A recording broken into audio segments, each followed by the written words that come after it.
Salut à tous, allez, on commence la journée de news avec les salaires 2021 des pilotes de Formule 1. Alors, le moins bien payé, évidemment, ce sera Yuki Tsunoda, le débutant chez AlphaTauri, 150 000 euros par an. Normal, il est rookie. Ensuite, Mazepin, quand même 350 000, il va gagner chez As, donc c'est pas mal. Mick Schumacher, pareil, 350 000 euros. Giovinazzi va gagner 750 000 euros chez Alfa Romeo. Ça augmente, il était à 500 000 me semble-t-il en 2020. Latifi 750 000 également, Russell 1 million. Alors quand on sait ce qu'il vaut Russell au niveau de talent, c'est pas cher payé, 1 million, hein. Norris va toucher 2 millions d'euros chez McLaren, Perez 2 millions. Alors c'est Stroll, hein, pas Perez du coup. Vous faites de la merde, hein, F1i.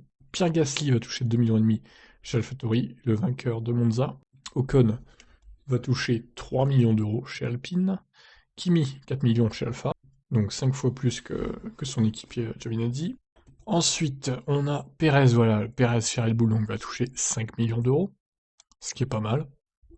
Bottas, 6 millions et demi chez Mercedes, ce qui est bien aussi, hein, il n'a rien prouvé, Bottas, il a pas de titre, il a quelques victoires, mais bon, c'est pas non plus le meilleur talent de la grille. Alors Alonso, pour son retour, devrait toucher 7 millions et demi chez Alpine.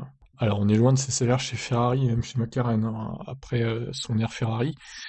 7 millions et demi, il a dû faire une croix sur des sommes faramineuses, évidemment, pour revenir en Formule 1. Vettel va toucher 8 millions chez Aston Martin. Donc le quadruple champion du monde sous-payé chez Aston. Ensuite, on a Carlos Sainz qui va toucher 8 millions et demi chez Ferrari. Ensuite, Ricciardo chez McLaren, il va toucher 12 millions d'euros. Ce qui est pas mal quand même.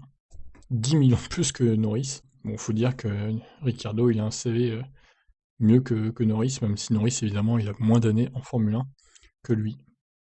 Alors Leclerc va toucher également 12 millions chez Ferrari. Max il va être le deuxième mieux payé de la grille cette saison, avec 21 millions d'euros. Et enfin, évidemment, on termine par Lewis Hamilton chez Mercedes qui a re-signé.